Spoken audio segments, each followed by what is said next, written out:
তুই যতই চেষ্টা করিস না কেন, ইরফান মির্জা তোকে কখনোই ভদ্রলোক লাগবে না দেখতে। আর এই ভদ্রলোকদের চেহারা থেকে আলাদা, তোর চেহারা একটা শালা ইতর ভাব রয়ে গেছে। তাই সে তুই যতই ভালোবাস না কেন, ও যে ইহান তাজওয়ার আর মইন ফরাসি, ওদের চেহারা যেমন লেপটে আছে সাক্ষাৎ ফেরেস্তা, তেমন তোর চেহারা লেপটে আছে শালা ভণ্ড। আপন মনে বিড়বিড় করতে করতে হঠাৎ হাত থামে তার। হাত থেকে হেয়ার ব্রাশটা নামিয়ে রেখে চোখ বড় বড় করে নিজের কৃষ্ণবর্ণ মুখটাকে দেখে। কানের কাছে প্রতিধ্বনিত হয় সেই কথাগুলো। কুৎসিত দেখতে, তুমি আমাকে দেখেছ? না, তবে ওই হবেন হয়তো ছোটবেলায় আমার পড়া কমিক্সের সব থেকে ভয়ঙ্কর রাক্ষসের মতো দেখতে, আর স্বভাবও সেই রকম, সবসময় অন্যকে আক্রমণ করার জন্য প্রস্তুত থাকেন। কথাগুলো মনে করে হাসলো ইরফান। পরপর গম্ভীর কণ্ঠে আয়নায় নিজের প্রতিবিম্বকে দেখে বলল, আর তুই কুৎসিত দেখতে, তুই কেন আবার আদরের ছোট বোনের ছোটবেলায় পড়া কমিক্সের সব থেকে ভয়ঙ্কর রাক্ষসের মতো দেখতে। তোর স্বভাব সেরকম, সবসময় অন্যকে আক্রমণ করার জন্য প্রস্তুত থাকিস। বলতে বলতে হাসে ইরফান। একটা তপ্ত শ্বাস ফেলে ফোনটা হাতে তুলে নিয়ে সরাসরি ইনুকে কল করে সে। আজকে একটা ব্যাপার পরীক্ষা করাচ্ছিল তার। সেই টেস্টের ফলাফল জানতে ইনুকে কল করলো। ইনু কলটা রিসিভ করতেই ইরফান বলল, কি করছিস? পড়ছিলাম দাদান। তোর স্বামী কই? কম্পিউটারে কাজ করছে। কিছুক্ষণ চুপ থেকে ইরফান বলল, মিস জেনি কেমন আছেন? ভালো। আসলে সব ঠিকঠাক? হ্যাঁ, কেন, কি হবে? ইনু অবাক হয়ে জানতে চায়। ইরফান সামান্য হেসে কিছু না বলে কল কেটে ফোনের স্ক্রিনের দিকে তাকিয়ে থাকে দীর্ঘক্ষণ। জ্ঞানী আপার আদরের বোন নালিশ করেনি তার ভাইয়ের কাছে। হাসলো ইরফান, মনে মনে পরপর বলল, বোকামি টেস্টে পাশ করেছে তুমি, বিরক্তিবোধে তোমাকে 10 মার্ক দেওয়া হলো। একটু থেমে ইরফান আবারও বলল, বড্ড বেশি ভালো মানুষ তুমি, আর ভালো মানুষের সুযোগ নিতে হয়। ইরফান মির্জা নেয়। অফিসিয়াল কাগজপত্র গুছিয়ে সন্ধ্যা নাগাদ মুইন ফ্ল্যাটে ফিরে দেখলো ইহান আর ইরফান এসেছে। ঝুমঝুমির মা কাঁদছে ইনশিরা মুইনের জন্যে। ইনশিরা তাকে অনেক কিছু উপহার দিয়েছে। ফ্ল্যাটের যাবতীয় মালামাল প্যাক করে ইতিমধ্যেই বান্দরবন পাঠিয়ে দেওয়া হয়েছে। ইহান আর ইরফান এসে সবটা দেখছে। এখন বোন আর বোন জামাইকে নিয়ে চলে যাবে শান্তিনীরে। আজ রাতটা সেখানে থেকে কাল সকালে ইহান ইরফানই নিয়ে যাবে মুইন ইসেকে। মুইনের মুখে লেপ্টে আছে অমায়িক হাসি, তবে চেহারা দেখে যে কেউই বলে দিতে পারবে মন মেজাজ ঠিক নেই। অফিসে আজ লিয়াকত চৌধুরী ফুলের তোড়া পাঠিয়েছিল। তোড়াটা কুচলে দিয়ে চুপচাপ চলে এসেছে। রাতে শান্তিনীরে ইনুও এলো আপুদুলা ভাইকে সকাল সকাল সি অফ করবে বলে। খাবার টেবিলে মেয়ে জামাইকে বসিয়ে বাড়ির বড়রা আড্ডা দিলেন দীর্ঘক্ষণ, যাতে কেউ মন না খারাপ করে থাকে। মুইনের মনটা শুধুমাত্র ট্রান্সফার নিয়ে বিক্ষিপ্ত ছিল না। তার লোভী মন এত সুন্দর একটা পরিবার থেকে এতটা দূরে চলে যাওয়ার বিষয়টি মানতে নারাজ। বাইরে কাউকে বুঝতে না দিলেও ভেতরে ভেতরে খানিকটা ভঙ্গুর সে। এই ব্যাপারটা নিজের স্ত্রীকেও বুঝতে দেয়নি মুইন। তাহলে ইসি শুরু করে দেবে ইয়াসার মির্জা থেকে টাকা নিয়ে ট্রান্সফার আটকে দেওয়ার কথা। হয়তো আবেগে বলবে, তবে মুইনের জন্য বিব্রতকর হবে খুব। যাওয়ার আগে শ্বশুর শাশুড়িদের সাথে রাতে চায়ের আড্ডায় ব্যস্ত মুইন। ইহানও সেখানে ছিল। ইনুর সাথে কিছুটা দূরে বসে ল্যাপটপে শুদ্ধ জন্মদিনের ছবিগুলো দেখছিল সে। ইনু হঠাৎ ফোনটা হাতে নিয়ে বলে ওঠে, এই রে, আপু বাড়িতে এলো কিনা সেটা খোঁজ নিতেই ভুলে গিয়েছি। ইহান ওর দিকে তাকায়। প্রেরণা দুদিন রেস্তোরাঁতে বসেনি সে জানতে চাইল, কোথায় গিয়েছেন উনি? আপুর শ্বশুর বাড়িতে।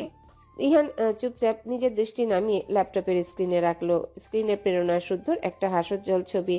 মায়ের গলা জড়িয়ে ধরে রেখেছে শুদ্ধ। ইরফান তখন পুল সাইডে সিগারেট হাতে গিয়েছিল। দূর থেকে ইসিকে আসতে দেখে সে সিগারেটটা ফেলে দিয়ে চুপচাপ দাঁড়িয়ে থাকে। ইসি এসে ভাইয়ের পাশে বসতে বসতে বলে, কি সুন্দর চাঁদ দেখো। জানি না বান্দরবান গিয়ে চাঁদ দেখলে এমন লাগবে কিনা। তোর বর কোথায়? শ্বশুরদের সাথে আড্ডা দিচ্ছে। দুই ভাই বোন চুপচাপ বসে থাকে। ইরফান হঠাৎ নীরবতা ভেঙে নম্র কণ্ঠে বোনকে বলে, ওখানে গিয়ে উল্টাপাল্টা কিছু করিস না। করার আগে আর কাউকে না জানানো আমাকে জানাস। হাসছে ইনশিরা। হাসতে হাসতে বলছে, কি কথা রে তোর ভাই, খুব ভাইগিরি দেখাচ্ছিস দেখছি। শার্টের কলার ঠিক করতে করতে ইরফান ফাজলামি করে বলে। ও তো ম্যা হু। ইনশিরা চুপ করে ভাইকে কিছু সময় দেখে বলে, আর এখানে তুইও উল্টোপাল্টা কিছু করিস না, ওই ইনুর ননদ। ইশিকে পুরোটা বলতে না দিয়ে ইরফান মুখ বর্গীয় শব্দ করে বলে ওঠে, কি লাগিয়ে রেখেছিস তুই ভাই? বললাম না, I have no interest in her. আরে যার নামটা ঠিকঠাক মনে নেই, প্রণতি, প্রমিলা, বলে কি যেন নাম ছিল। প্রণমী। অস্ফুটে জবাব দেয় ইনশিরা। ইরফান তৎক্ষণাৎ বলে ওঠে, ও হ্যাঁ, প্রণামী প্রণামী। আচ্ছা, এমন নামও হয়? ভাইয়ের দিকে শীতল চোখে কিছুক্ষণ তাকিয়ে থেকে ইনশিরা বলে, প্রণামী না, ওর নাম প্রণমী। যাকগে, তোর না জানলেও চলবে। মেয়েটার ধারে কাছেও ঘেসবি না, এটাই ফাইনাল কথা। ফজরের আজান দিয়েছে মিনিট পাঁচেক হলো। সিনিয়র মির্জারা মসজিদ থেকে ফিরেছেন। শ্বশুরদের সাথে মুইনও ছিল। ঋতু নামাজ আদায় করে রান্নাঘরে এবং আলো নিজের ঘরের কাবার থেকে মেয়ের জন্য কিছু নকশি কাঁথা বের করছে। এগুলো রেহেনা মানে ইনশিরার নানুমণি সেলাই করে রেখে গিয়েছে নাতনির জন্য। এগুলো ইনশিরা মুইনকে দিয়ে দিবে সাথে করে সে। ইনশিরা ঘুমে আচ্ছন্ন হয়েছিল তখনও। শুধু ইনশিরা নয়, মরার মতো পড়ে পড়ে ঘুমাচ্ছে এই বাড়ির আদরের বুড়ো বাচ্চাগুলো সবাই। গতকাল রাতে ইসিমুইন চলে যাবে বলে প্রত্যেককে রাত 2টো অবধি জেগে আড্ডা দিয়েছিল, তাই জন্যই দশা। আলো কিছুক্ষণ সবাইকে ডাকাডাকি করে ক্লান্ত হয়ে নিচে নামলো। জামাইয়ের জন্য নিজের হাতে নাস্তা না বানালে শান্তি পায় না সে। পরি সকাল সকাল একজন সিরিয়াস ডেলিভারি পেশেন্ট দেখতে ছুটেছে পাশের ব্লকে। শ্বশুরদের সাথে মুইন ড্রয়িং রুমে সোফাতে বসে সকালে চাটা খেয়ে দোতলায় উঠে এসে ইসিকে ঘুম থেকে তুলল। চোখ জোড়া ঘুমে আচ্ছন্ন। সারা রাত না ঘুমানোর ফলস্বরূপ চোখের আশপাশটা ব্যথায় টনটন করছে মেয়েটার। মুইনের ডাকে তরাক করে লাফিয়ে উঠে বসে। সামিন এসে হাঁক ডাক ছেড়ে বাকিদের তোলার চেষ্টা করে। আজ ইহানেরও যেন ঘুম ভাঙতে চাইছে না। ইসমাম মির্জা ফোন করলেন নিজ জামাইকে। সকালের নাস্তাটা আজ সবাই একসাথে করবেন, তাই কল করে ইসমাম মির্জা জলদগম্ভীর স্বরে বললেন, কখন আসছো? এক্ষুনি বাবা। মিনমিনিয়ে উত্তর দেয় প্রীতম। বেশ, তাড়াতাড়ি এসো। নিশ্চয়ই বাবা। প্রেরণাকে নিয়ে আসতে বলে দিয়েছে ইনশিরা, ওকে নিয়ে এসো।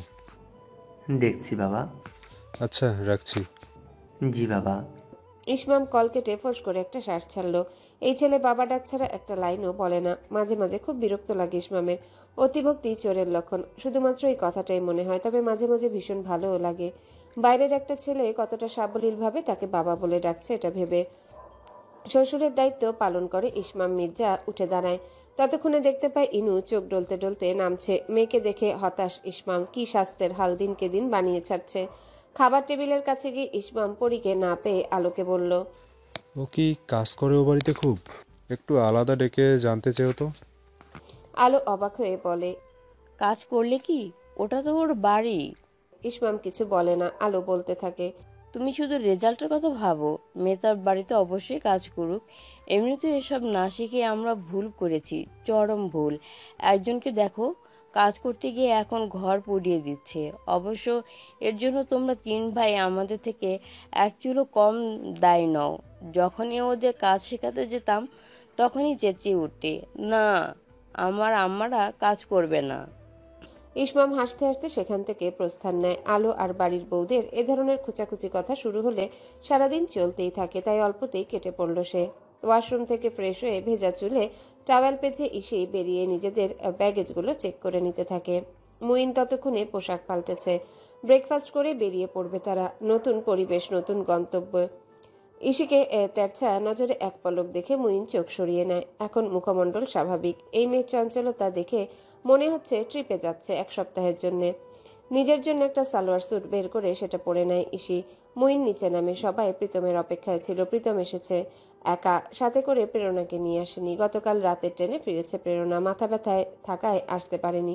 তবে ইনশিরা মুইনের জন্য গিফট পাঠিয়েছে প্রীতমের কাছে। ইহান ইরফান 2 ভাই সকাল 7:30 নাগাদ নিচে নামলো। সবসময়ের মতো বোনের ব্যাগপত্র গাড়িতে উঠাচ্ছে 2 ভাই। বাড়ির দারোয়ান থাকা সত্ত্বেও ব্রেকফাস্ট টেবিল জমজমাট। হাসি আলাপে মুখরিত হলেও মুইন আর চোখে তার স্ত্রীকে দেখছিল। যত সময় গড়াচ্ছে উজ্জ্বল মুখটা মলিন হচ্ছে ইসির। অবশেষে সেই সময় এলো যখন এই বাড়ির লোকজন 3য় দফায় বড় মেজামাইকে বিদায় জানাতে শান্ত ও নীরের পোর্চের নিচে সমবেত হলো। এইবার আলো কাচ্ছে, ভীষণ কাচ্ছে। এইবার খুব কেঁদে বুক ভাসাচ্ছে। ওকে ধরে রেখেছে সামিন। ইনশিরা মায়ের কান্না দেখে নিজেকে শক্ত করে। যেটুকু মন নরম হয়েছিল সেটুকুও কাউকে বুঝতে না দিয়ে মায়ের দুগালে চুমু খেয়ে হাসতে হাসতে গাড়িতে উঠল। এমন ভাব করলো যেন সে সত্যি বেশ আনন্দিত। গাড়িতে উঠেও জানালার বাইরে মুখ বের করে মাম্মা পাপাকে উড়ন্ত চুমু দিয়ে হাত নেড়ে বিদায় জানায়। ড্রাইভিং সিটে ইহান, পাশের সিটে ইরফান। মুইন বসেছে ইনশিরার পাশটাতে। সবার বিষণ্ণ মুখ পেছনে ফেলে রেখে গাড়ি চলতে শুরু করে। ইনশিরা নিজের সিটে গা এলিয়ে 2 চোখ বন্ধ করে বসে থাকে কিছুক্ষণ। আচমকায় নিজের বা হাতটাকে একটা শক্ত দৃঢ় হাতের মুঠোয় টের পেতেই 2 চোখ মেলে তাকায় সে। মুইনের দুটো গাঢ় বাদামি চোখ শান্ত ভঙ্গিতে তার দিকে তাকিয়ে আছে। তার নরম কোমল হাতটাকে নিজের হাতের মুঠোয় বন্দি করে রেখে চুপচাপ। 5 ঘন্টার রাস্তা পার করেছে 7 ঘন্টা। মাঝখানে দুবার বিশ্রামের জন্য থামিয়েছিল গাড়িটা। ইহান, ইরফান, মুইন, ইনশিরা সবাই পালা করে ড্রাইভ করতে করতে বেশ উপভোগ করেছে জার্নিটা। এখন ইনশিরার মন খারাপ নেই বললেই চলে। যত সময় গড়াচ্ছে তার চোখে মুখে ছাপিয়ে যাচ্ছে একটা চাপা উত্তেজনা। ড্রাইভিং সিটে তখন মুইন ছিল, তার পাশে ইহান। গাড়ি কেবল বান্দরবন সদর হয়ে লামার রাস্তায় এগোচ্ছে। মুইনের পোস্টিং লামা হয়েছে। পাহাড়িয়া রাস্তা, অভূতপূর্ব প্রাকৃতিক সৌন্দর্যে লীলাভূমি। উঁচু উঁচু পাহাড় দেখতে দেখতে ইনশিরার চোখ ছানা পড়া। বিস্ময়ে বিভূত হয়ে শুধু দেখছে জানালার বাইরে উকি দিয়ে। মনে হচ্ছে সে অন্য জগতে চলে এসেছে, এক অন্য ভুবনে। ঘাড় ঘুরিয়ে ব্যাগ থেকে তড়িঘড়ি করে ক্যামেরা বের করে ফটাফট 2-3টে ছবি তুলে নেয় আদিবাসী নারীদের, যারা হাইওয়ের পাশ ঘেঁষে যাচ্ছিল। এই ক্যামেরাটা গত সপ্তাহে মুইন গিফট করেছে এই মাসে স্যালারি পেয়ে। ইনশিরার তরুণী মনটা হঠাৎ কিশোরী মেয়েদের মতো হয়ে যায়।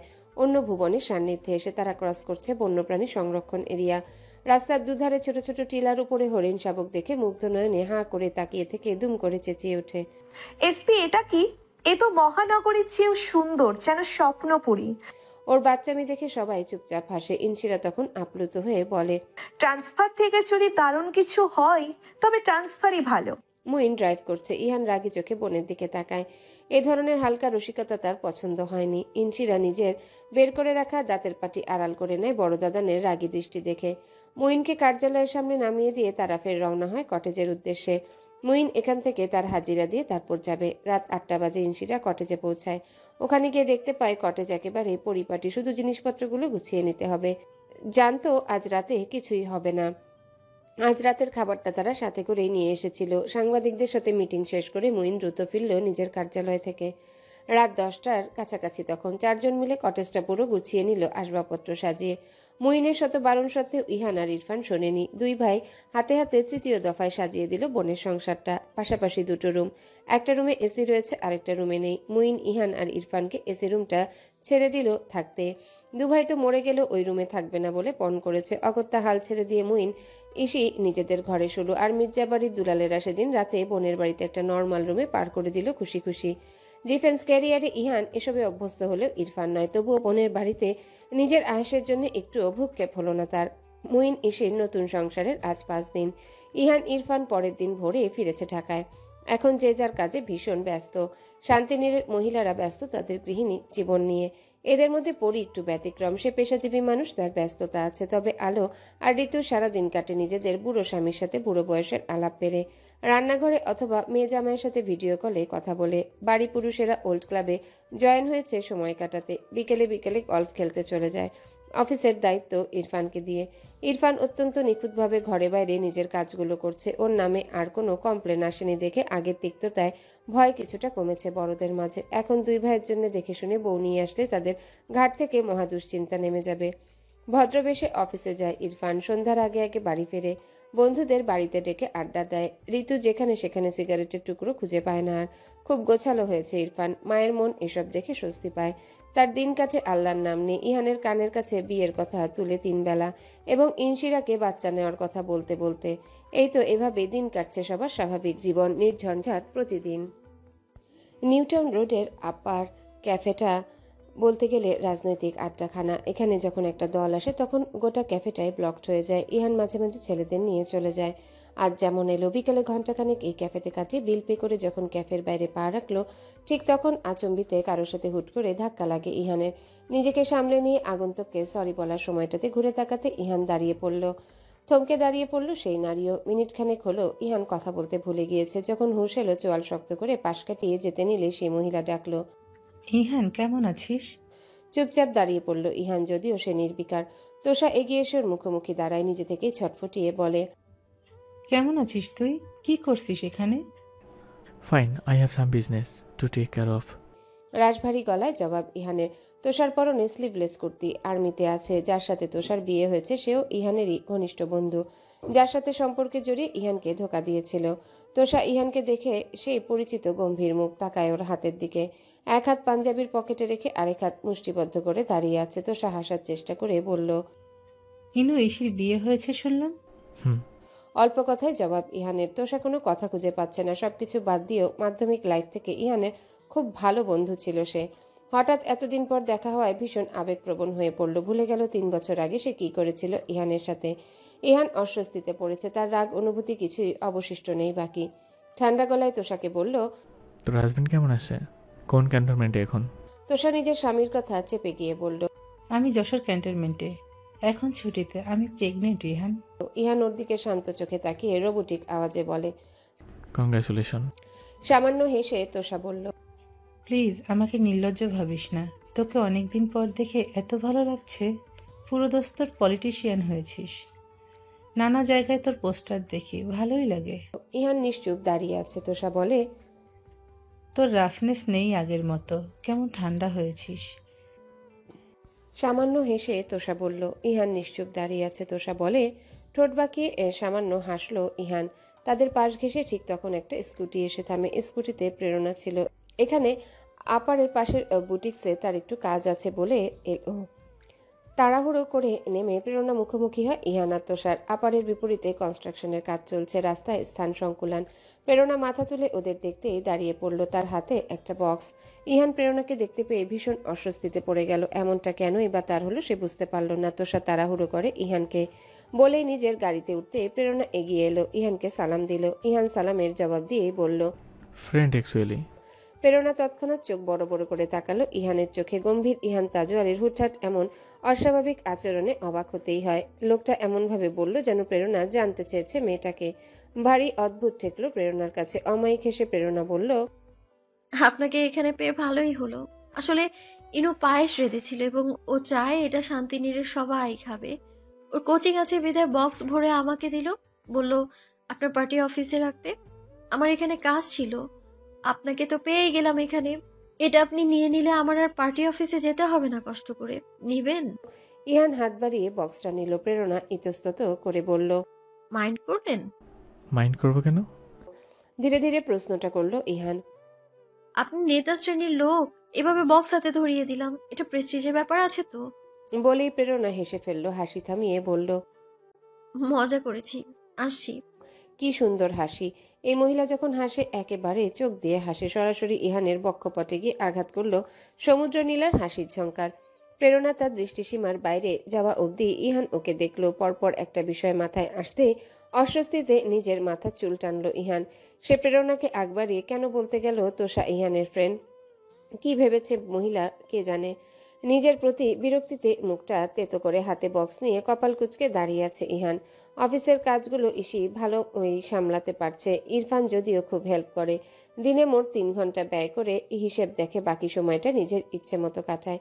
এখানে আসার পরে কয়েকজন কেয়ারটেকার এবং বুয়া পেয়েছে, খুবই যোগ্য। সবকিছু মিলিয়ে নিরিবিলিয়া স্নিগ্ধ মুইন ইসির সংসার। সকালে মুইন অফিসে চলে যায়, ইসি অফিসের কাজ নিয়ে বসে পড়ে। দুপুরে একসাথে লাঞ্চ। বিকেলে মুইন অফিসে থাকে, ইসি চলে যায় ক্যামেরা নিয়ে কাছে কোথাও, কোনো টিলাতে ছবি তুলতে, অথবা চলে যায় কাছে লোকাল মার্কেটে ঘর সাজানোর জিনিসপত্র কিনতে টুকটাক। রাতে মুইন ফিরলে দুজন মিলে ডিনার সেরে স্টাডি রুমে বসে। ঠিক করেছে সিভিল সার্ভিস এক্সামে বসবে। এই ব্যাপারে একটা জেদ ঢুকেছে তার মাথায় হঠাৎ। একদিন কথায় কথায় যখন শুনতে পাই মুইনের সব বন্ধুদের স্ত্রীরা উচ্চপদস্থ সরকারি কর্মকর্তা, হুট করে মুইন সেদিন খুব প্রশংসা করে ফেলেছিল তাদের। সেদিন ইসির ভীষণ হিংসে হয়েছিল। মুইন জানলও না কিছু সেসব কথা। ফটোগ্রাফি ছেড়ে হঠাৎ মাথায় বিসিএস এর ভূত চেপে বসেছে দেখে মুইন খুব অবাক হয়। পরে ইসির হঠাৎ আগ্রহ দেখে মুইন নিজ দায়িত্বে ওকে পড়াতে বসায়। 2টো অনলাইন কোচিংয়ে ভর্তি করিয়ে দিয়েছে ওকে। আর রাতে যখন ডিউটি করে বাড়িতে আসে ঘুমানোর আগে 10টা থেকে 11:30 এই 1.5 ঘন্টা খুব ভালো করে ওকে সাহায্য করে মুইন।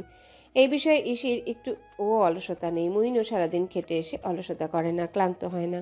এই ব্যাপারে খুব সিরিয়াস। তবে আজ ইসির মন বসছে না পড়াতে, একটু স্পেস খুঁজছে সে। এই বিসিএস প্রিপারেশনের চক্করে মুইনের সাথে প্রেমময় মুহূর্ত খুব কম কাটানো হচ্ছে, কেমন যেন রোবোটিক দাম্পত্য। আজ মুইন বিছানায় বই নিয়ে বসলো, চোখে তার রিডিং চশমা। ইসিকে টেনে কোলের কাছে নিয়ে গম্ভীর গলায় বলল, আজ কিছু ইম্পর্টেন্ট টপিক দাগিয়ে দিচ্ছি, ম্যাথ এখান থেকে করবে বুঝলে। ইসি দোনামোনা করছে। মুইন বলল, শরীর খারাপ নাকি? না, তবে আজ থাক।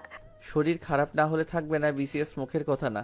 এসো আজ 1 ঘন্টা দেখবে, বাকিটা কাল সকালে। মুইন ম্যাথের কিছু ইম্পর্টেন্ট চ্যাপ্টার ক্লিয়ার করছিল। ইসির ওসবে মন নেই, সে মুইনকে দেখছে। রিডিং চশমা পরায় শ্যামসুন্দর মুখটা একটা প্রফেসরের মতো লাগছে, সুদর্শন উষ্ণ প্রফেসর, যাকে দেখে ভার্সিটির শত শত তরুণী মুগ্ধ হয়। ইসিকে মৃদু ধাক্কা দিয়ে মুইন বলে, হ্যালো বন্ধুরা, পরবর্তী পার্ট খুব তাড়াতাড়ি আসবে, তো সবাই অপেক্ষায় থাকো।